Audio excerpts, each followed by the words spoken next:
Meeting.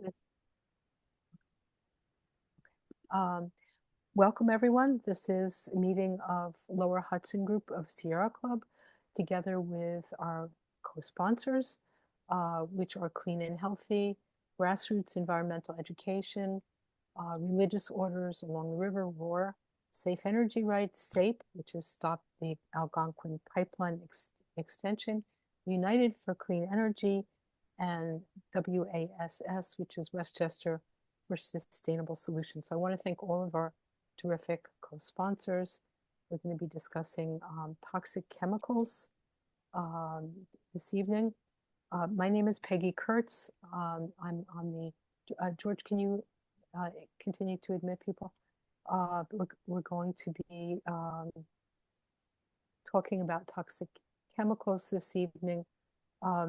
My name is Peggy Kurtz. I'm on the executive committee of Lower Hudson Group and the leader of Rockland Sierra Club. So Sierra Club tends to focus mostly on state and local action on the climate crisis, but we also focus on other environmental issues such as the crisis of extinctions and toxic chemicals. Most recently, we also have kind of shifted a bit of the focus also to include the federal level, helping to promote local protests and focusing on environmental impacts of the policy of the Trump administration. We'll be talking more about that after our main topic.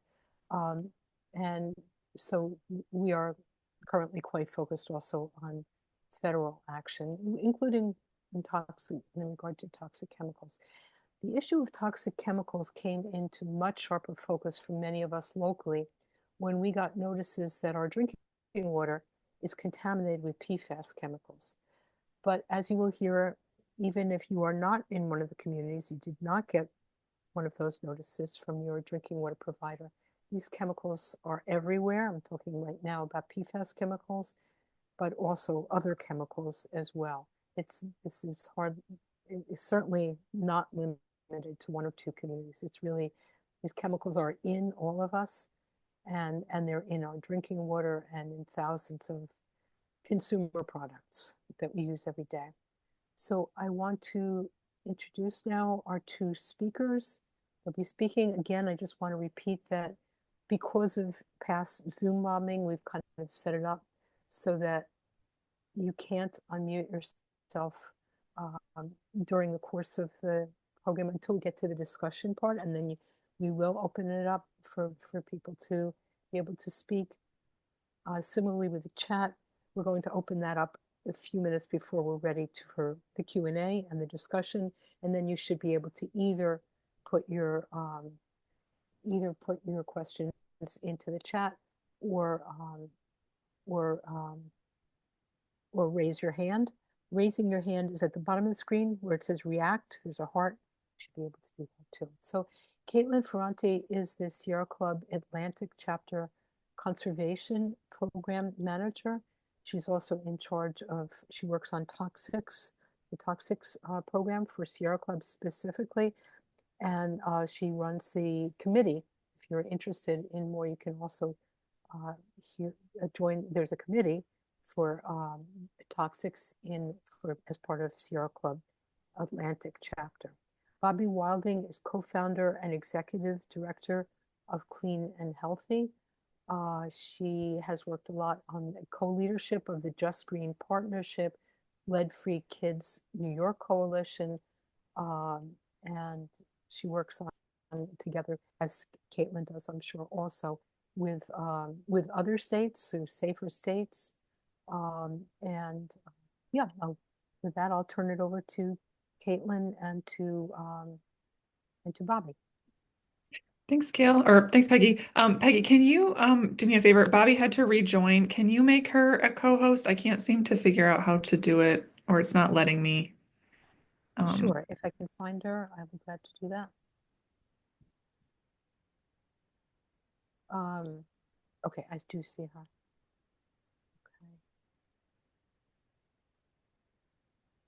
Okay. Okay, thank you. So I'm going to share my screen. We put together a presentation that I figured might be good for us to walk through some of the work we're doing. So let's see. Can you see? Me too. Okay. Okay. We'll do a slideshow. Okay. And I'm just gonna make this.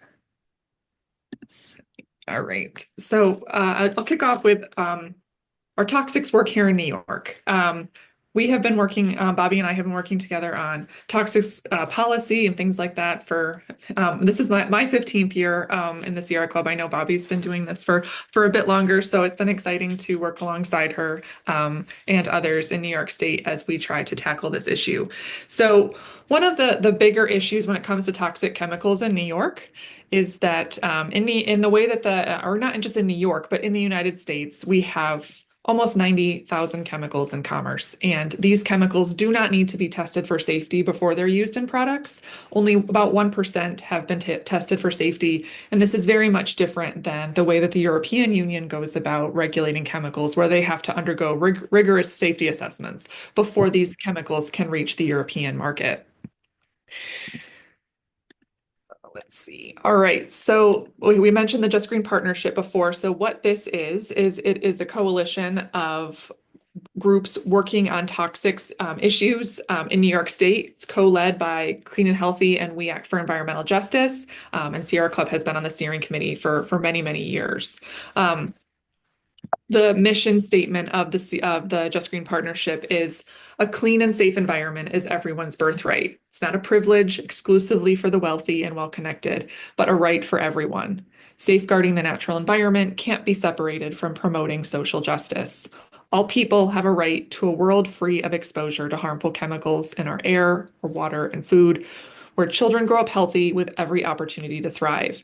The Just Green Partnership seeks to build a healthy economy that provides good jobs, producing clean products and services in which our workplaces, schools, homes, communities, and bodies are safe, are free of toxic chemicals.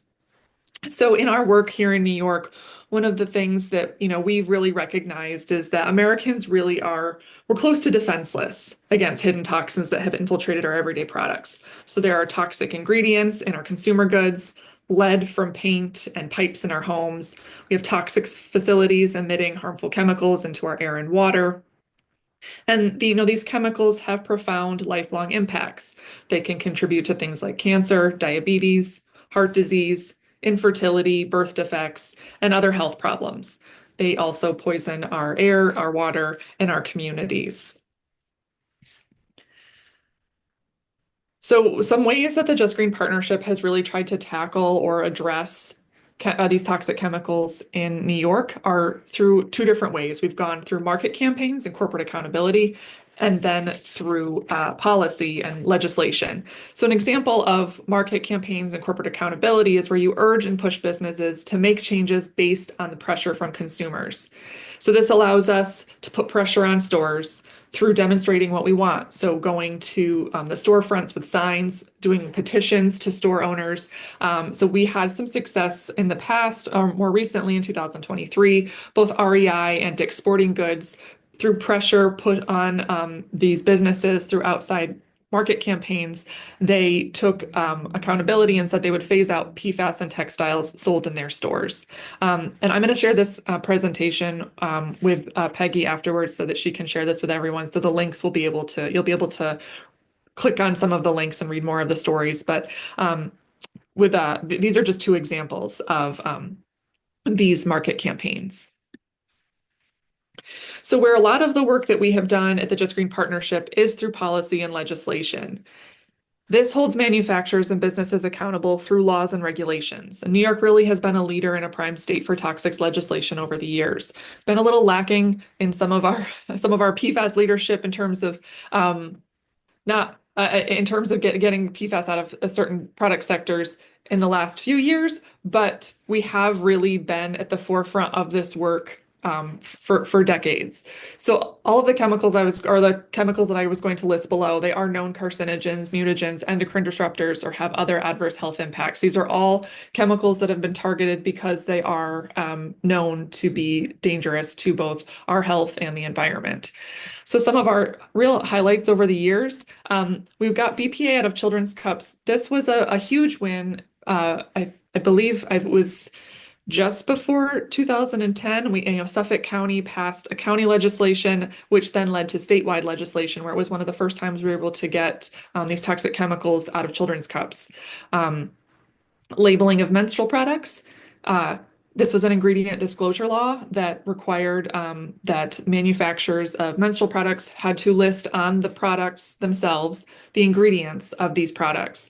And from there, we have learned just how bad some of the chemicals and ingredients are, which have led us to now passage of this session of a ban on certain toxic chemicals in menstrual products. The governor still has to sign it, but it was a huge win for us to get this across the finish line. And we were able to get that ban legislation done because of the information we learned through the labeling bill that we got passed in several years ago. We were the first in the nation to ban the use of 1,4-dioxane in household cleaning products and personal care products that contained this chemical, a ban on PFAS and firefighting foam, in food packaging, in apparel. So these were bills that we were able to get one product category and one product sector at a time. We were able to ban the incineration of firefighting foam. And one of our key victories that was really exciting was the Child Safe Products Act. This was a bill that was signed into law in 2020, and it was comprehensive chemical reform around the market that is advertised for, or the market defined as children's products are sold to product sector that is targeted for children 12 years and under. So this looked at a comprehensive list of chemicals. It had has a two-tier system where there is a disclosure piece for a large list of chemicals, and then the worst of the worst have to phase out those chemicals from use over a period of time. And it looked at, we were finding that if we banned one chemical at a time, we were getting regrettable substitutions. So we realized that we needed a comprehensive chemical reform policy. The BPA in sippy cups was a huge step forward, but we found that companies were then just switching to BPS, which was a very similar chemical, but because BPA was the one that was banned, not BPS, companies were able to then just have what we called a regrettable substitution. And we were finding that we were playing a game of whack-a-mole, and definitely needed a much more comprehensive policy reform for chemical regulation. So the Child Safe Products Act is one of those bills that we fought over a decade for and finally got it signed into law in 2020. Some of the toxic pesticide bills that we were able to get done were the Birds and Bees Protection Act, which bans the use of neonicotinoids in New York State in certain product sectors, and also the chlorpyrifos ban, which is another toxic pesticide. So those toxic pesticides, like I said, the Birds and Bees and Protection Act was the first in the nation ban on neonicotinoid treated corn, wheat, and soybean seeds. It also banned the use of turf and ornamental uses. So these are those things like on your golf courses and other turf surfaces. It was signed into law by Governor Hochul on December 22nd, 2023. So what does this bill mean? It means that starting in 2029, no neonic treated corn, wheat, or soybean seeds will be allowed to be used or sold for sale in New York State. Starting in 2027, no use of neonics on turf and ornamental. It will require an integrated pest management practice system, and it helps us shift the market when we can demonstrate in New York that, hey, we're not going to be using these types of seeds anymore, these corn, wheat, and soybean seeds. It really helps drive the market at a much higher level than just New York State. And more states have followed New York's lead. Vermont was able to pass something very similar just last year, and other states are looking to follow suit. I believe it's Minnesota, Illinois, and other states are looking to pass something similar to what we were able to get done in 2023. This also means less less toxic air, water, soils, and communities. The chlorpyrifos ban, this was an executive order that was issued to ban chlorpyrifos in New York State, which is an organophosphate pesticide. This was this executive order was signed in 2019 through we had tried to get a law passed. We passed a bill. The governor at Cuomo at the time vetoed the bill, but directed the DEC to take action. So we were able to actually get something done through the pressure that we had put on the governor and the administration through legislation. And this link also lists more. This is the DEC's website about the implementation of that executive order. So Bobby, if you want to take over, if you want me to keep clicking through, I can do that for you. Yeah, I think that would be great. Thanks, Caitlin. Yep.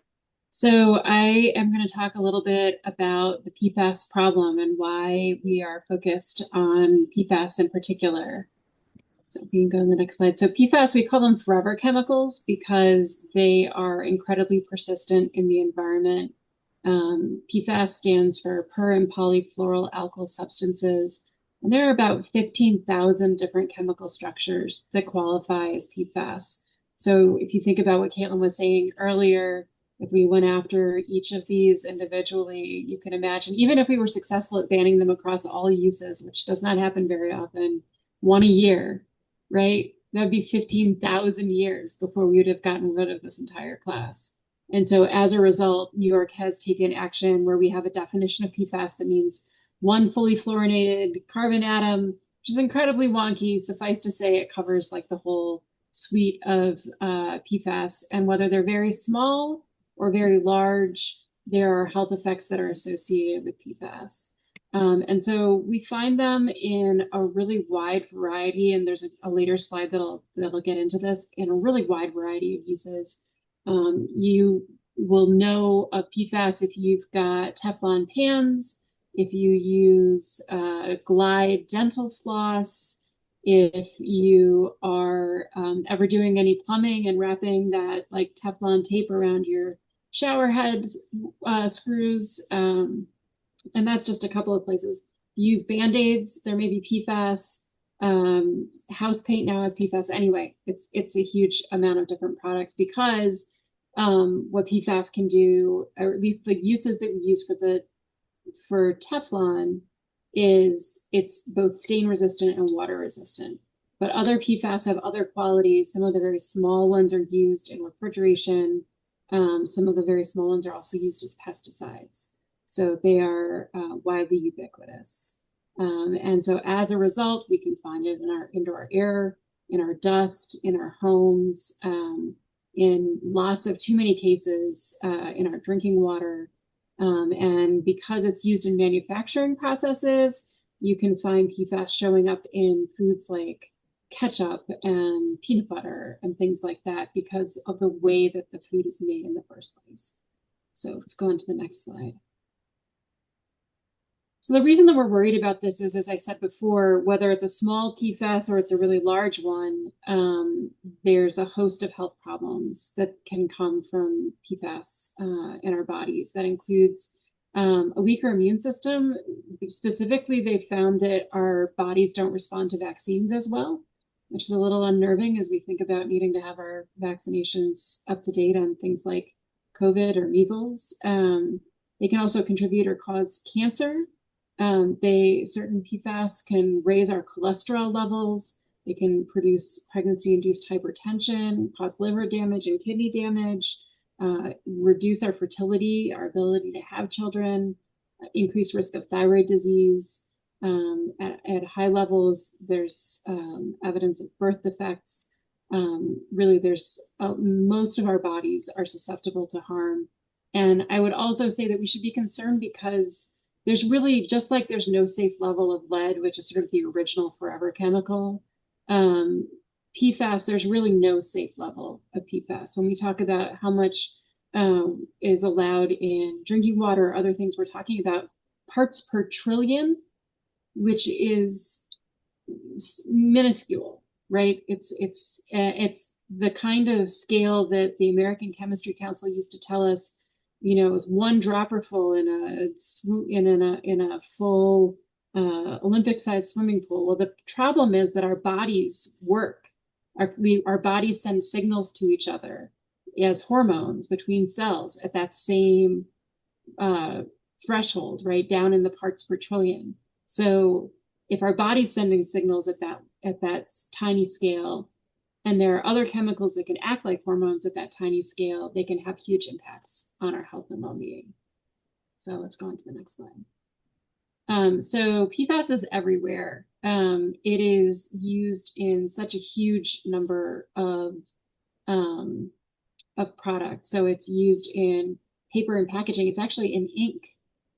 It can be found in toilet paper because that paper got recycled and got turned into toilet paper. It can be, in New York, it's no longer legal for it to be in regular clothing, but up until last year, you could buy PFAS on clothing to make it wrinkle resistant, to make it water resistant. It's used in carpets and aftermarket sprays on our furniture and our carpets to make them stain or water resistant. Outdoor tents and textiles, ski and snowboard waxes. It's used in certain personal care products, and in latex paint that we put on our walls. It can be used in cleaning products. It's really common in floor polishes. So if you see the letters FLUOR in an ingredient on a cleaning product, that means that there's PFAS present. And that's especially troubling because both personal care products and cleaning products, once the cleaning is done, right, what do? You either wash off the personal care product and it gets flushed down the drain, or you dump that dirty bucket down the drain and PFAS gets into our wastewater that way. But it's used in a whole array of industrial products and industrial processes. Like it's a coating to make conveyor belts slick. It can be used as a mold releaser for both products and for foods. It's, you know, when you buy like Rain-X and your windshield wipers all of a sudden make your windshield more like the water beads up, it's because they've added PFAS into that surface. It's in your dental floss, like I was saying before. It's really, but then it's also outside. It's on they add it as a coating to cell phones and other glass, like greenhouse glass and solar panels. I really could probably continue talking for the next hour about all the places that where PFAS has been inserted into our daily lives and into industrial processing, and I probably still wouldn't be done. So we're happy to share some further documentation about all of this if you want to fall down that rabbit hole, but let's move on to the next slide. So as I said before, there's really a whole host of impacts that PFAS can have. And you can see on this slide, the dark lines are where we have a really much stronger set of data showing us that PFAS can contribute to thyroid disease and cholesterol levels and liver damage and kidney cancer, testicular cancer, delayed mammary gland development in the fetus, reduced vaccine response, lower birth weight. But then there's a bunch of other pieces that are coming into sharper view, where we have some initial evidence of harm that includes breast cancer, inflammatory bowel disease. A lot of the bowel illnesses there's some preliminary links to PFAS exposure, obesity, so it can act like an obesogen, which changes the way our cells store fat. There's some links to early puberty onset, increased risk of miscarriage or pregnancy loss, low sperm count and mobility, and other pregnancy concerns. So we really are deeply concerned about PFAS and the impact that it's having on our lives every day. So in New York, due to a lot of pressure from advocates across the state, we have some drinking water levels for 2 of those 15,000 PFAS. Because when it comes to, New York is regulating PFAS as a class when it comes to turning off the tap on toxics and making sure it's not going into products. When it comes to regulating the pollution in our environment, PFAS is still being addressed sort of chemical by chemical, individual structure by individual structure. And so New York has drinking water standards for PFOA and PFOS. These are the long chain ones. They're the ones that were identified very early on as being really, really problematic. And so in 2020, New York set the maximum contaminant levels in our drinking water at 10 parts per trillion for PFOA and PFOS. And then for another emerging contaminant, 1,4-dioxane down at 1 part per billion. I just want to comment that 3M and DuPont and others were doing studies before I was born, and I'm turning 50 this year, where they knew that PFAS, and particularly PFOA and PFOS, were problematic, but they were making so much money off of them that they suppressed those studies. But now what DEC is talking about is calling these emerging contaminants because they're just starting to wrap their brains around them, but they are not emerging. They've been around for a really long time. We can go to the next slide. Oh, okay, great. And so, I mean, we had very exciting news that the federal government was moving forward with additional, like lowering the drinking water standards to below what New York has, and determining that there's no safe level of PFAS in our bodies and in our drinking water, and some additional investment in addressing sources of PFAS in drinking water. Unfortunately, that is not being carried through by the current administration. And so there was a determination or an announcement last week that EPA plans to delay implementation of the maximum contaminant levels in PFOA and PFOS by 2 years, pushing out the deadlines ridiculously into the 2030s, and scrapping maximum contaminant levels on other PFAS that are most commonly used. As Caitlin's got on her slides on the screen, it is a brazen abandonment of EPA's mission to safeguard human health. And it really does just blatantly ignore the data that show us that harm is being caused by PFAS being in our drinking water and in other sources. So right now, at least 1.3 million New Yorkers will have to wait another 2 years to have PFOA and PFOS removed from their water.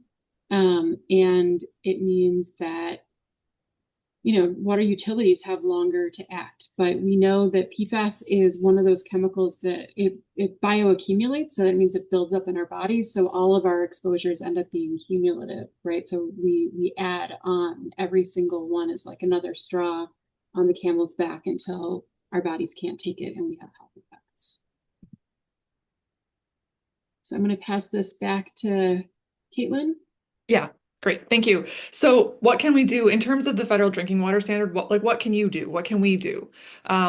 We can still act now in New York. I think one of the biggest things that we've been saying as a community and telling the Department of Health and the governor to implement the federal drinking water standards, the timeline that was originally proposed, so no later than 2029. They could start doing this earlier. We do have the 10 parts per trillion drinking water standard right now for PFOA and PFOS. The Department of Health could very easily start monitoring for that 4 parts per trillion now instead of waiting till 2029. But at the very least, following that original timeline and not ditching the 10 parts per trillion for those other PFOA or PFAS chemicals that were listed in the original finding from EPA. And another ask that we can have is to advance these long delayed regulations to set notification levels on a host of other PFAS chemicals and additional emerging contaminants that were part of a piece of legislation that was signed into law several years ago. This will be an action item. I know that the Department of Health has a drinking water quality council meeting coming up in June, and this will be an action alert that I can circulate to Peggy and others to take action and make comments, and really just urge the Department of Health to please take action now, especially in light of the recent Trump administration rollback. So not all hope is lost, but I think it's, we're going to have to fight to ensure that what was originally proposed by the Biden administration will follow through in this new administration. I mean, what Bobby mentioned before, it was so important when the EPA released that finding last year, especially because they said that there is no safe level. It was the first time the EPA had said there was no safe level of PFOA and PFOS, which really has really underscored a lot of the work that we've been doing in trying to get PFAS chemicals out of our everyday products and out of our environment. Because if there is no safe level, we need to work as hard as we can to turn the tap off these chemicals now. So here's a list of policies that we've passed, PFAS policies that we've passed in New York over the years and where we want to go from here. So I listed some of these before, but it's really exciting to list them again because we have gotten somewhere. We have done a lot of really great work here in New York. We've banned PFAS in firefighting foam. I believe we were one of the first states to do this. We banned the use of PFAS in food packaging, banned the use of PFAS in apparel, banned the incineration of firefighting foam. That was something we were dealing with. The Department of Defense was shipping firefighting foam from bases around the country to certain incineration plants, one of them being here in Cohoes in the Capital Region. So there was a lot of pressure to ban the use of incineration. These chemicals are used to fight fire. Incinerating them doesn't really work. We're just moving the problem from one form to another. A piece of legislation that was passed a couple of years ago was the carpet extended producer responsibility piece. This one was really important because we were able to address PFAS as a class of chemicals, and it was one of the a piece of this EPR bill was just really exciting to get that into writing, and it's created a stronger precedent for us on PFAS policy going forward. And like Bobby mentioned, we've been trying to advocate for the class, not just individual PFAS chemicals. And the last one I'll lift up here is the ban on the use of PFAS and other toxic chemicals in menstrual products. That was passed for the first time by both houses this legislative session. So we're still waiting for the governor's signature. She has until December 31st of this year to sign. We, of course, will be urging her to sign that much sooner than the holiday season this year. So it was just really exciting to get this one across the finish line. We've been calling it low-hanging fruit for the last couple of sessions, but to actually get it passed unanimously through both houses this session was very exciting. So where do we go from here in terms of the PFAS legislation that we have left in our last 3 weeks of the legislative session? We have a multi-sector PFAS bill. So this would ban the use of PFAS chemicals in many different product categories. We had been going at, the PFAS crisis one product category at a time. And so we recognized that it really would be great if we could have a more comprehensive multi-sector bill. This bill looks at product sectors from cookware to dental floss, ski wax, industrial paint, areas where there are already readily available alternatives that are not toxic or where we don't need to be using PFAS in general. We have the Beauty Justice Act. This would ban PFAS and other toxic chemicals in personal care products. It builds upon that comprehensive chemical reform that we were able to get done in the Child Safe Products Act and things like that, and it tackles a whole product sector, banning that PFAS and other toxic chemicals in a much more comprehensive way. One of the issues we haven't really touched on in this discussion, but I know a lot of the folks in the Sierra Club and other areas around the state are working on the issue of sewage sludge and spreading of sewage sludge on our fields, our crops and things like that. So we have a bill that would put a 5-year moratorium on any sewage sludge spreading in New York State. There are other pieces related to testing, some pieces related to a farmer like funds to help with folks that maybe purchased farmland and didn't realize that it had been sewage sludge had been spread there. And so it offers a compensation fund for some farmers and things along those lines. And we're hoping to get that one over the finish line in the next few weeks. And lastly, in terms of the PFAS work, is the Packaging Reduction and Recycling Infrastructure Act. This is a bill that I'm sure has been talked about in this in the group level and others, where we're trying to really kind of rethink the way that we're dealing with single-use plastic and packaging in general. And a huge piece of this bill, and which makes it much stronger than other states that have passed similar legislation, is the first that would require no toxic chemicals are allowed to be used in the packaging of the packaging materials, so that we wouldn't be just creating a loop of post-consumer content that has these toxic chemicals that we're just putting right back into the waste stream. So that's one of the areas where the American Chemistry Council and other industry folks are really pushing back on, but we have been very adamant that we include this toxics piece in the Packaging and Recycling Infrastructure Act. So what you can do.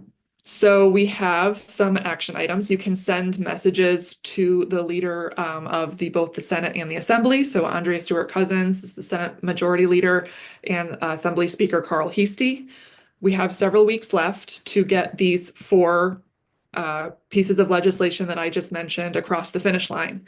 So the multi-sector bill is 3rd reading. That means it's ready to be voted on in the Senate. It's currently on the Assembly Codes Committee for tomorrow, which is very exciting. And we'll need to get that one, to the floor of the Assembly to get across the finish line as well. The Beauty Justice Act, also on 3rd reading in the Senate. It's in the Ways and Means Committee in the Assembly. The Packaging Reduction and Recycling Infrastructure Act is currently on the Senate Finance Committee agenda for tomorrow. It's in the Ways and Means Committee in the Assembly as well. Both these first 3 bills are all in the Assembly, sponsored by the chair of the Environmental Conservation Committee, Deborah Glick. She has said that these are all her end of session priorities, so we're hoping that she will follow through on those, that commitment, and really work to get these across the finish line. And we know the Assembly does take a little longer and that they have longer debate times and things like that, but she's really identified these pieces as priorities for her going into the last few weeks of session.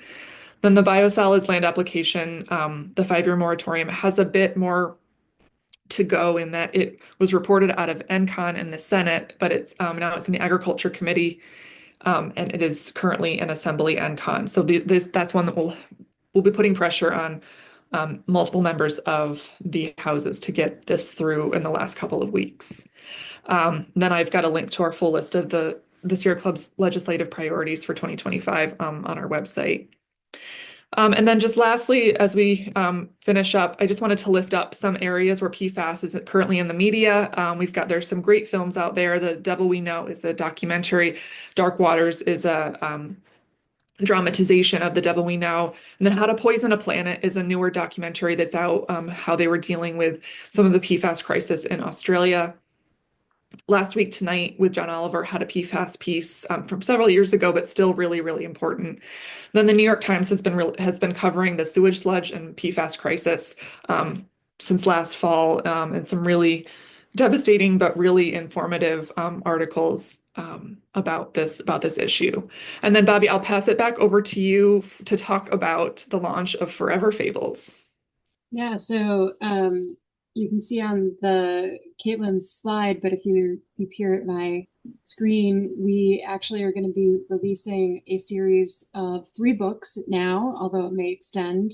So Meet Polly is our first picture book, which is being distributed to little free libraries around the city of Albany right now, and then to the legislature. And basically, it's hard to talk about these issues, right? It gets really, as you've heard, both from Caitlin and me, you get wonky and into the weeds on details really quickly. So we've been partnering with a communications company that put together this book to help really just start on having people understand PFAS in the form of this creepy kid named Polly, who is everywhere. And so this is a new website. It's going to be a series of books. but I think that's just the beginning. I think this is a great way for folks to, you can imagine stickers that go onto products like poly inside, right? There's a whole host of opportunities for really meeting people where they are, to really start opening people's eyes to the problem and how ubiquitous PFAS is. So we're excited about this launch, and having hard copy picture books. It's called A Tale for Grown-ups because some kids, if you read them a story about that's bad news and it's real, it can be really, it's hard to have that conversation with kids. But the real thing is, how do we not want to read this kind of story to our children, but allow the problem like PFAS to continue? And so that's sort of the question we ask at the beginning of the book. And yeah, we're really excited about where it could go. So you can imagine, for example, going to the districts of legislators who are on the fence about taking action on poly and maybe bringing them to little free libraries in their districts. And so the sky's really the limit, and we're really excited about it. And sorry, I just kind of turned off the presentation because I realized I could probably just put it in the chat, and folks could look at the website on there. I think it's really awesome and it's creepy, but like I think it's really really exciting. So like that's the whole point, right? Yeah. This is really, and I mean, I feel like the more I learn about where PFAS is, kind of makes my skin crawl. And so I think having a character that's creepy and makes your skin crawl a little bit is a good way to really illuminate the problem. So, but it's just one tool in the toolbox of moving things along, and webinars like this is another great way to get people to have this conversation. So I'm glad that we're all here tonight.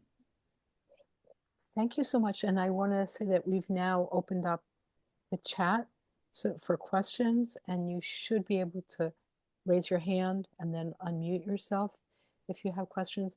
I just want to start, if it's okay, by kind of underlining a couple of things that Caitlin and Bobby were saying, and kind of throw out a few questions while we're getting questions in the chat. So the first thing I really want to underline was the first thing Caitlin said, 86,000 chemicals. And I really want to ask for a little bit more detail about the second thing she said, was that they do not need to be tested before use. Now, I've heard that before, but I still find it hard to get my mind around it. Is there no testing before these chemicals in the United States, before they're released on the market?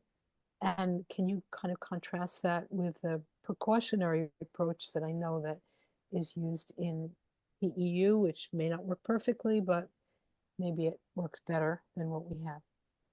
Yeah, there does need to be some preliminary testing about chemicals, but they are not fully tested, right? So the kinds of things like looking at chronic diseases, that is not something that happens. And a lot of times, determinations about whether or not a chemical can be introduced, the reviews can be pretty cursory. And so there's sort of we're in this place where chemicals that were allowed on the market a really long time ago just sort of stay on the market, right? Until we ban them, right? Asbestos still allowed in certain uses, right? Even though we know definitively that it causes lung cancer.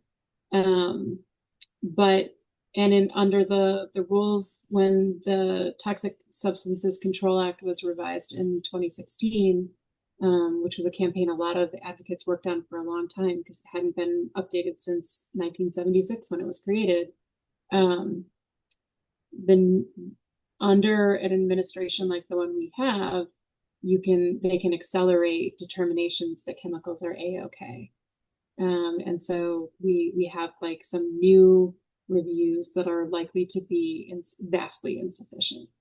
So yeah, and I would say that 86,000 is probably an undercount, given that there are 15,000 PFAS all on their own.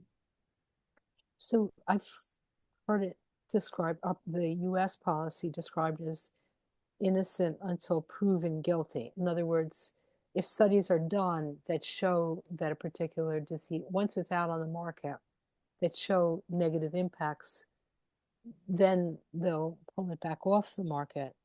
But unless that comes up, Yeah, whereas in the EU, it's kind of the opposite approach. It's a precautionary approach where it has to be proven as safe before it's released. Is all of it that has to fair? be safer. I think the Yeah. EU isn't, it's not like if they've got perfection over there, there's a whole process and it's often politically motivated and complicated. But yes, that fundamentally in the United States, we, for some reason, treat chemicals like we treat people accused of a crime, which is, as you said, innocent until proven guilty. When we have a lot of evidence to say that maybe new chemical structures, synthetic chemical structures, should be looked at as if, we're assuming there's going to be a problem until we've got some clear evidence that it's not going to be, creating harm. And certainly if we approached it that way, we would not have let PFAS on the market. And, it's really shameful that those companies knew for decades that they were causing harm and chose to make it anyway. And it's not the thing that staggers me, I will just add, is that economic analyses show that the companies that are making PFAS are earning profits that are in the billions, right? Which seems like a large number until you hear that just treading water and not polluting the planet more with PFAS costs us globally trillions of dollars. So even just the profits that the industry is getting pale in comparison to the cost that we all are incurring to deal with what they've unleashed on the planet. That's pretty powerful. So I also just wanted to underline that, so EPA, they regulated 2 out of 15,000, and in New York State, we only are currently regulating 2 out of 15,000 in our drinking water. Okay, so that leaves all of the rest of it. And the EPA standard that we're talking about, that it's the same 2 that are regulated in New York State, but it's at a much lower level that would be safe. So 4 parts per trillion instead of 10. So that's what makes that such a big deal, that they're putting it off, they're delaying it, and then delaying regulation of more. So what we really need is to regulate them as a class. And so I had one other question, which was, at one point, I'm sorry, I don't remember which of you it was that said that in New York State, PFAS are regulated as a class, but they're not, but I don't understand, because it seems to me like they're not being regulated as a class in New York State or anywhere. Caitlin, you want me to take that? I mean, yeah, go ahead, Bobby. Yep. So when it comes to restricting what can be sold on store shelves, the definition regulates them as a class. So no PFAS are allowed in apparel, for example, or in the food wrappers. Okay. But when it comes to how water or soil, air is not even regulated for any PFAS right now, but they're looking at it chemical by chemical. So they're doing analysis that's looking for specific chemical structures. My understanding is that there are some technical challenges to getting to the point where we could get levels of detection down to the parts per trillion when we're looking at total organic fluorine. So like looking at them as a whole class. And I think that's one of the things that's holding it up, but it's also just philosophically different than the way every other chemical is regulated in the United States. In the United States, we go one chemical structure, you can draw it this way, that's one chemical. And then if it's slightly different, that's a different chemical. It gets a different chemical name. And we regulate based on that individuality. But as we've seen, when we do that, they just, when you ban one, they just go to their chemist and they say, okay, what's almost identical that will function the same, but is technically still legal. And so that's where we've really been working as advocates to shift that conversation. And we're definitely seeing that on the upstream side, and now we need to get to the downstream side as well. So we have a question in the chat about reverse osmosis.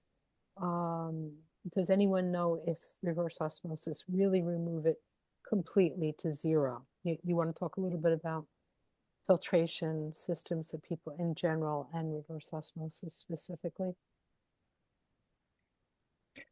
So that I'm not as familiar with. I know that we've been talking to folks and saying that, the carbon filtration, it does work to,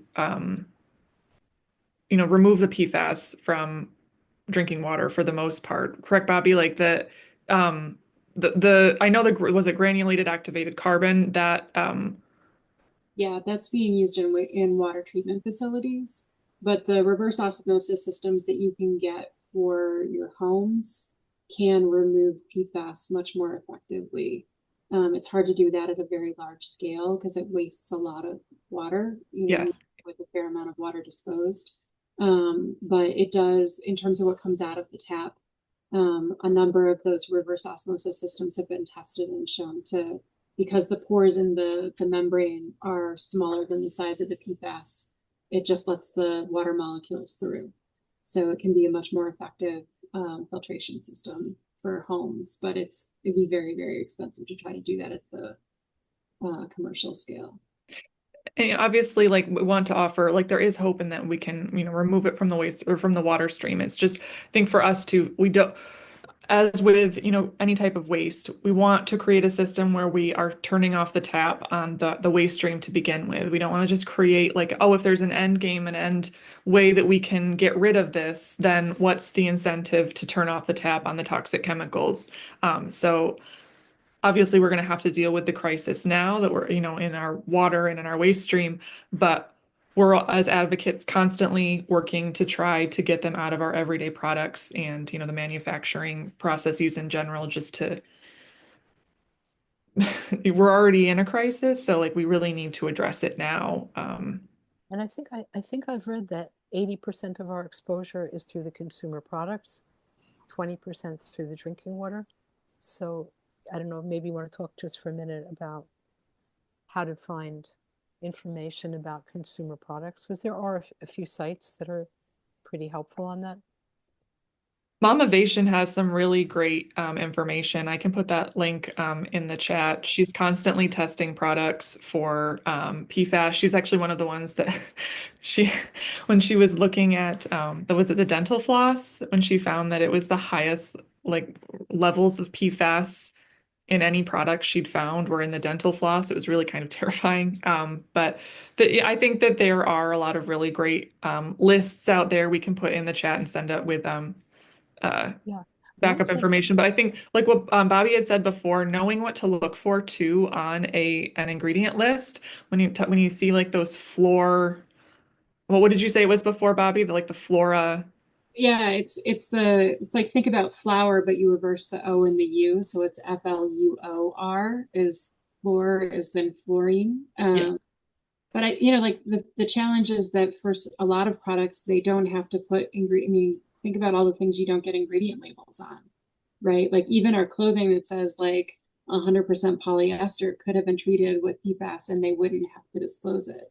So for us, I know it gets really stressful trying to figure out, okay, well, how do I move it in my life when I know this, when it's so hard to find. And I think really this is why we have to push for the state policy, right? This is why. And we know that when New York acts, it shifts the whole nation's marketplace, right? So we can do a lot here right now using our power to sort of push back against, the just backwards nature, and as what's happening at the federal level. So I just want to recommend two sites that I found. One of them is Environmental Working Group, EWG. They do ratings of different things. They have a lot of information, and Consumer Reports also has done a certain amount of ratings of things. So I think those two sites are, and just I want to put in one more thing, and then I'll go back to the questions in the chat. You can raise your hands if you want through the React, or just even Hi, stand up like this. it's Jack here, and I'm only on the phone, and I would like to Sure. Okay, so be just able give to me jump in for a minute. one question, and that was just about bottled water. So I know that, for example, Consumer Reports has rated buying bottled water is not necessarily a good solution. I think what I'm understanding is that PFAS and other chemicals leach into the water from the plastic. And so they've rated bottled water companies according to the amount of PFAS that they found in the bottled water. So, okay, Jackie, did you want to speak? And then I'm going to go to a question. Yeah. Go back By to the way, chat questions. the Mountain View company in glass bottles has the lowest amount of PFAS from my research. So that's when I have to do bottled water, that's what I use. I didn't know if it was just an appropriate time, Peggy, maybe to bring up that the bill that we worked on 4 years ago that got passed by Andrew Cuomo has been rebooted to make it stronger. And it really ties in with the PFAS. And so I never got notification about a PFAS outbreak, and I never got notification about a trihalomethane outbreak. And so the bill that we've done, that Peggy and Gail Peach and I originally worked on and got passed, now stronger, and it is changed to say it requires the Public Service Commission to require water utilities to notify multifamily dwellers, people who live on master meters, of critical information regarding water quality, and also notification regarding water shutoff. And I know that it was read 3 times in the Assembly. Braunstein is carrying it. It's Assembly number 2431, and in the Senate 3 times. And Comrie is carrying that, and it's number 6846. And there was a beautiful memo of support from the Sierra Club. Basically to say that residents do not often have access to critical info that they need, like people who have autoimmune illnesses. They need to know these things. Anyone needs to know. And bringing awareness of incentives on rebates and conservation and notice of service Jackie, I want to get back. So hopefully to the floor. Okay. So we have a question in the chat. How do we stop the existing PFAS containing stuff from contaminating everything when it's disposed of? In other words, what do we do about disposal of PFAS chemicals? It's a real issue. Yeah. A really hard question, right? And people might accuse me of being a hoarder because I hang on to things that I don't know how to dispose of safely. But I actually think that I have to let go of that because, we have to turn off the tap, right? And there's really very little to do with PFAS contaminated stuff that goes into the landfill. We need to make sure that the leachate isn't going out into the water system. But it is there really isn't anything to do except dispose of it when it is no longer useful, right? And this is why turning off the tap becomes so essential, because we also have to deal with the fact that if we want to recycle things, we want to reuse, we want to, mend and repair and, make our materials last as long as possible. When they're contaminated with harmful chemicals like PFAS, makes it a lot harder to do. And I apologize if anyone's hearing my dogs in the background. They are crazy puppies. So, Courtney, do you want to mute? Sure. I mean, maybe Jackie can mute herself because the phone is what's making a lot of noise for everyone. Yep. Thanks, Jackie. So with the suggesting that people dispose it, I live less than a mile from a trash incinerator. So telling people to throw it away, I literally cannot avoid it because we've just gone through all of these things that contain PFAS and everyone just throws them away. They're burned, and the studies have shown high levels of PFAS around trash incinerators. So I would not be in favor of just everybody throwing it away because my community is, literally covered in it and breathing it and everything. So there's really nobody looking at what we can do to not just throw it away and just do one last sacrifice of the EJ communities that live near these disposal facilities. So, I mean, I would say that this is just the terrible place that we've all been shoved into, right? And clearly we should not be incinerating things that have PFAS in them. We should also not be incinerating things that have PVC. We should not be incinerating a whole host of things, right? Really, we shouldn't be incinerating, right? So landfilling, I guess, is maybe the more accurate answer. Landfilling of or PFAS products is probably when they no longer work, right, is the best we can do. And it drives that whole we need to stop consuming to like I know that doesn't offer an example or a good answer for what to do with the things we have now that we need to get rid of, but I think it just underscores the additional, do we need this?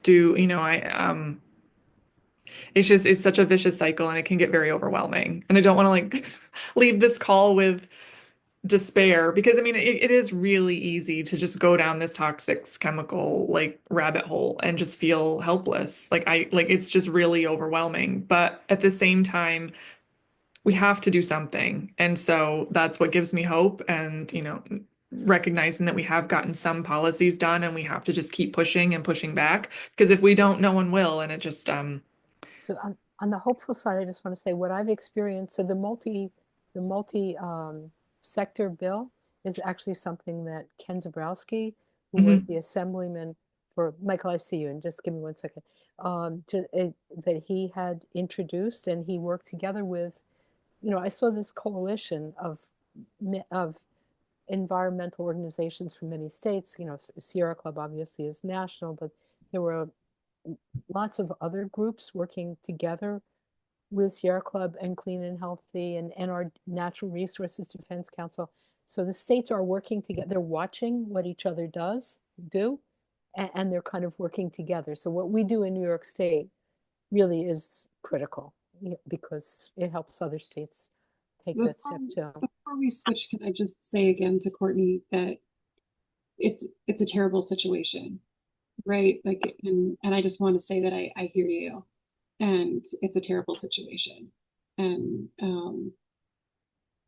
I think again, the faster we can turn off the tap, the more we're protecting everybody, and the more we can make sure that we're testing in our water, which there's a bill about that, and in our air, which there's a bill about that, and tackle it in manufacturing so that people living around all of those chip fab plants that are going up aren't being poisoned, and find better solutions like the packaging bill so we have less waste to throw away, right? Like those are all part of the ecosystem of solutions that we have to move forward as quickly as possible.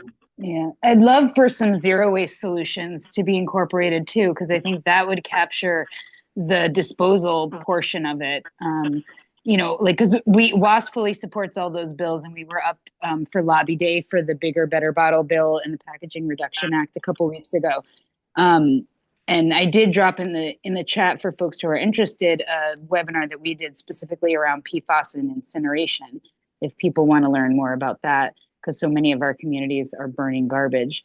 But definitely think there's like that incorporating that zero waste idea and the end of, and like, just, I don't know, I just generally am like, I'm not in the business of making EJ communities. So I'm with you, Bobby. Like, I don't want to throw it away and have it landfilled in Seneca Meadows and have those folks dealing with it. It's a really crummy position they put us in. I just also want to say that we talk about things like there's a difference between hazardous waste and solid waste. And that might have been true when you're talking about the difference between putting some wood and maybe some concrete into a landfill or paper before it was printed with PFAS in the ink.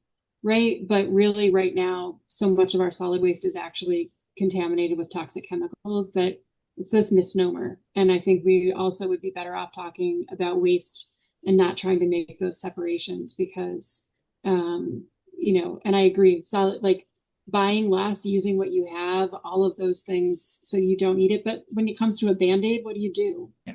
Right. You got to throw it away. Right. Like, and I think that's what I was trying to speak to is there are some things you have to throw away and, and then we just have to get them not to have toxic chemicals. So earlier we mentioned the plastics and packaging recycling initiative. And I think Suzanne Barkley, maybe if you wanted to add a few words about that. Suzanne is a volunteer with Beyond Plastics. Yes, so thank you very much for discussing it. And you're right, we are hopefully in two committees, both in the Assembly and in the Senate, that will be voted out uh, hopefully in the next couple of weeks, because as everyone knows, because the budget was so late in being passed, it has compressed the time frame for all the other legislation to be debated and voted on. But it's looking promising right now for the Packaging Reduction Act.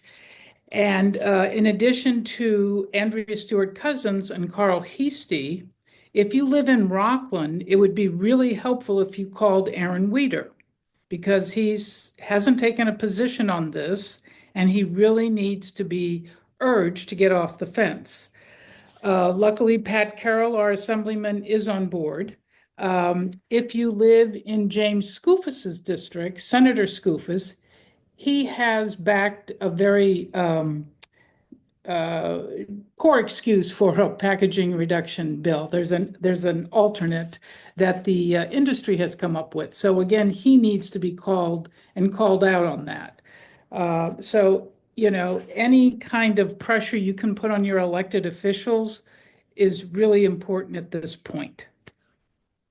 Can I just articulate? You had made a really good point, Suzanne, about the the other bill. So Senator Martinez did introduce an industry bill that is not great. It doesn't have the toxics piece and some other pieces. And I think letting folks know that you support the Senator Harcum bill, and I believe it was S1464. I can just make sure in the chat, but make sure that they support the Senator Harcum bill. I believe on the majority leader, Stewart Cousins, has said that's the bill she will bring to the floor for a vote in the Senate, but still putting pressure on the legislators to know that we support the Harcum Glick bill, not the other bill. So call Carl Hasty and Andrea Stewart Cousins And any of about the folks that Suzanne said, yeah. the plastics, yes, and your local legislators about the PFAS multi-sector bill and the Plastics Packaging Reduction Act. I think I got that right. It's a long thing. So just to kind of make sure that we're repeating the takeaways from this. Can I just ask a question also about wildlife? So as I think about like all of these different chemicals, it's PFAS, but it's also other chemicals, things like they're endocrine disruptors, they mess with, they reduce the fertility, etc. Have there been studies about what it's doing to, I mean, I'm always thinking about extinctions and biodiversity loss. We're facing a very serious crisis there too. What's the impact on wildlife?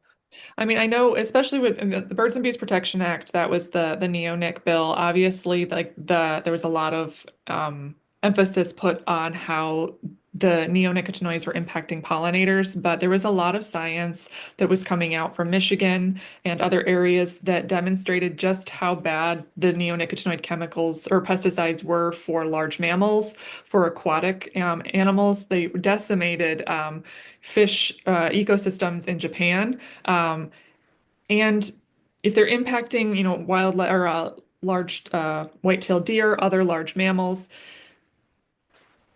it's not, it's not hard to make the connection that it is impacting humans. And there was, as we were working to get that bill across the finish line, more and more data was coming about how they're impacting humans in general. But yes, there's been a lot of information out there about not only pesticides, but also how microplastics are impacting. We didn't really even touch, sorry, on microplastics outside of the packaging bill or plastics. But, we get the breakdown of the plastics in our ecosystems. A lot of the toxic chemicals will bind to those microplastics, and animals will eat the microplastics thinking that, that they are food in water and things like that. And it just creates this whole bioaccumulative toxics mess. So there are impacts on wildlife. Bobby, you might have more information on maybe studies or things like that, but I think that in general, yes, it is a very large problem. Yeah, I was actually just before I got on this webinar, I was looking at a story that was on Blue Sky about the way in which the Arctic ecosystem has been dramatically impacted by PFAS. And the scientists looked at animals that were part of that ecosystem as well as humans. And the authors said physiological, endocrine, and reproductive effects linked to PFAS exposure were largely similar among humans, polar bears, and Arctic seabirds. The most polar bear subpopulation across the Arctic. The PFAS, the concentration of PFOS exceeded the levels in human populations, and several of which already exceed the established immune toxic thresholds for the most severe risk category. So it is something, and the reason the Arctic is particularly vulnerable is that long range transport through air currents and water currents brings toxics from Europe and North America to the poles, and particularly to the North Pole and the Arctic region. And so even people who are never using a product containing PFAS end up being impacted by the PFAS that we're all part of. So, but yes, it's also impacting animals and wildlife. It's very sad. I think it really is. Could Yes. Yeah. could I ask something in? Mhm. It's Jackie. Mhm. I sent something to Peggy. It was in this morning's news, just so maybe there's other hope. A recent study published in Science of the Total Environment reports that a bacterial strain is known as Labris portocalensis consumed 96% of the PFOS, to which it was exposed over a 194-day period at a contaminated industrial site in Portugal. Scientists hope to use this to remediate this form of PFAS from the environment. I don't know what happens to it after that, but there you go. There is other stuff happening. Thanks. There's been a lot of research into whether or not we can use microbes to break down PFAS chemicals. And I think there are a couple of questions. What does it turn it into? And, how does it actually function in a large scale environment? And I think like what Caitlin was saying earlier is that we may be able to figure this out, and we will probably need tools like that in order to deal with existing contamination. But the danger of focusing too much on this potential to remediate sort of takes the focus off of the need to turn off the tap, right? Like and I think that's what industry would like, is to be able to see like, see, we can just clean up our mess. So it's okay. But like they're not talking about how to get PFAS out. There's no chelation like there is for lead to remove PFAS from our bodies, right? So it doesn't matter. I mean, to some extent, for those of us who are being exposed, and that's all of us, in fact, they couldn't actually find to do a comparison in blood between people who were exposed to PFAS and not. They had to go to old blood stocks to actually find non-contaminated blood to compare in different studies. We need to be focused on turning off the tap, because you think about how much it costs to do all that. I mean, I'm hopeful that we can find something that could bioremediate all of those agricultural fields that have had biosolids spread on them, for example. But I think it's oftentimes those things are good in lab settings or bench scales. And again, right. Well, yeah, it wasn't a lab setting, but the point is that we absolutely have to turn off the tap and not be purchasing and try to, obviously not be buying anything with plastic and PFAS. But there's also maybe, that's a large scale thing at an industrial site. And it's a good thing to have also Right. that in the back pocket. So I want to let our speakers go and just touch briefly on a few other topics. I can let everybody go.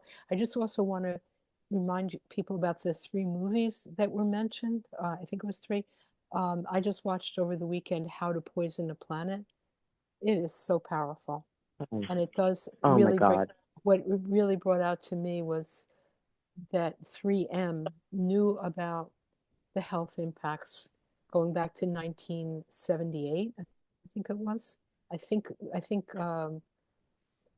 they also knew about, I think, what was it, the other one, DuPont knew about impacts going even further back, but they knew about it and they never notified the EPA until 1998. I mean, I think there was a court case that brought out all of this, but they never notified the EPA. It's just shocking, and it's really a very, very powerful film. The Devil You Know is the one that's the documentary, also very strong, and Dark Waters. All three of them are very powerful films. So I really want to recommend this. So are there any other questions? I will just add, I will Yeah. make sure to share the presentation, Peggy, and also there will be end of Great. session action items that we can circulate to folks and how to take Terrific, terrific. skills. Thank you so much, both of you, and thank you most of all for your work. Bobby, I have one other request. You once did a graphic that showed the costs, the relative costs of not doing, not doing anything, the cost, the externalized costs in terms of health impacts and cleanup, etc. I would love to have a copy of that I'll graphic. pull that back out. Absolutely. Okay, thank you. Thank you so much. Thanks all. Okay. Okay, so just touching on a few other quick items. So Marilyn, I know you wanted to talk quickly about nuclear in what's happening right now in nuclear policy in New York State. Yes, I want to start with something on the federal level because it is just so incredibly ironic. Of course, it's a mess with the reconciliation bill and all of that's going on, but the industry has worked so hard to be mistakenly classified as green energy. And now with the reconciliation bill, the Republicans are trying to strip all the subsidies from green energy. So our pro-nuclear people are running around beside themselves, not knowing quite what to do about that. I think it's just very ironic. I'm sure it will work out, and I'm sure the nuclear people will get their subsidies because the Congress is very pro-nuclear, but it's just ironic how that is working out. On the federal level, I just want to say that the governor is still pushing very hard for more nuclear in New York. And that is despite a study that was done showing how expensive it would be, how time consuming it would be. And it's really somewhat of a mystery. It is not somewhat, but it is a mystery as to why she's so why she thinks this is a good idea. It's incredibly expensive, and my hat is off to the Prevent Nuclear in New York group who's working on this. You'll hear more about that from them and actions that we can take. But right now, if you want to do one more call, do one more outreach, calling the governor to tell her that this is a very bad idea because nuclear is prohibitively expensive, and it takes too long to deploy to meet any of our climate goals, and leaves behind all this radioactive waste. And what they're doing is the industry is doing is pushing small modular reactors. I'm sure you've heard about that, and Peggy has done a lot of work with that.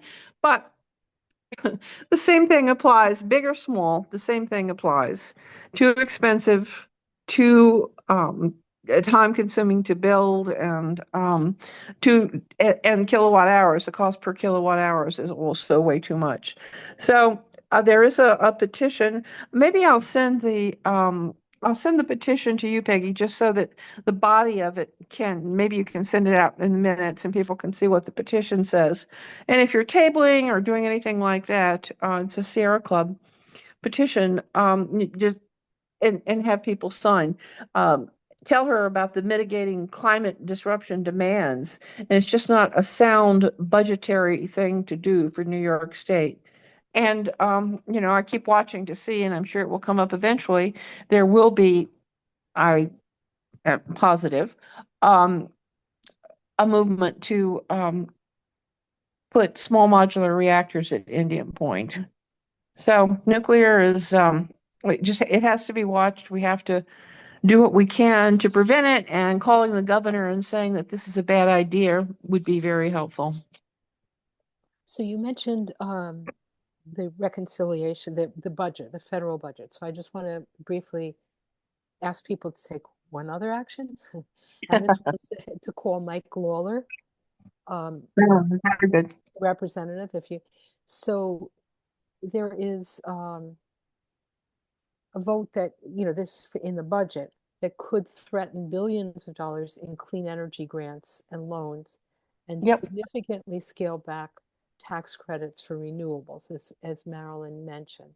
So it's really important to call, to let him know, he's hearing about Medicaid and Social Security and some of the other Medicare. They're hearing constantly about that.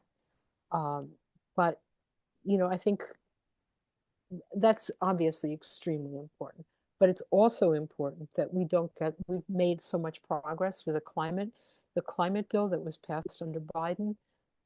We fought very hard for that. It was the largest ever investment in our environment. And now they want to roll all of that back, and they're using a procedural process called budget reconciliation, which requires only Republican support. So Mike Lawler is really a key vote. He knows that he's in a swing district, and he knows that he's vulnerable. So he's certainly heard that loud and clear in the 2 town halls that he's held so far. So it's really important to pressure him to not to allow that rollback of climate funding. They also want to sell off our public lands and coastal waters for drilling and for mining, and to drill in the Arctic National Wildlife Refuge. I will send out a message about this, and please just make sure that you pick up the phone and call Mike Lawler. You can do it tomorrow, even before. I'll put the telephone numbers into the chat, and you can just call his office tomorrow to say that you're very upset about the rollback, potential rollback in funding for the IRA projects and for renewable energy. I mean, what they're doing is they're basically trying to, as I understand it, trying to even claw back some of the funding that's already been allocated. Yeah. So, okay. Jackie, you wanted to say something about Peggy, yes. if I could just do a quick direct response here. When you're calling, please leave your address and your zip code, because when interns or whoever is monitoring the calls go through, they look to see if you're a constituent. And if you're not, and one of the ways they do is they look at the zip code. So if you're not a constituent, as Ezra has said on many of the indivisible calls, it goes right into the round file. So make sure that they know and ask for a response, so that you can that somebody can get back to you. And if they don't, then you can call back and say, well, so and so was supposed to call me back, and really you can follow up and make your call a lot more powerful that way. Okay, thank you. Okay, Jackie, did you want to talk about Project Maple? And then I just want to talk briefly to the Rockland people, just to kind of let them know about the comprehensive planning process. So yes. So I've been working with my legislator, Beth Davidson, at the Rockland County Legislature, who is also chair of the Environmental Committee. And back in February, I did a presentation to them on Project Maple, which is this pipeline that comes from Canada and goes down through New York, lands at Indian Point, that 42-inch high-pressure pipeline, crosses under the river, goes to Stony Point, where there's a big compressor station, moves through Rockland into Ramapo, where there's another compressor station, and then wends its way into New Jersey and ends in Newark. Well, we don't want the expansion of this gas pipeline. First of all, it doesn't serve anyone really that it goes through. There's several states who've been opposed to it. And so I've asked Legislator Davidson to do a resolution opposing the expansion of the Maple Project gas pipeline. And so she's going to bring it forward as new business at the legislative meeting this coming Tuesday night, tomorrow night.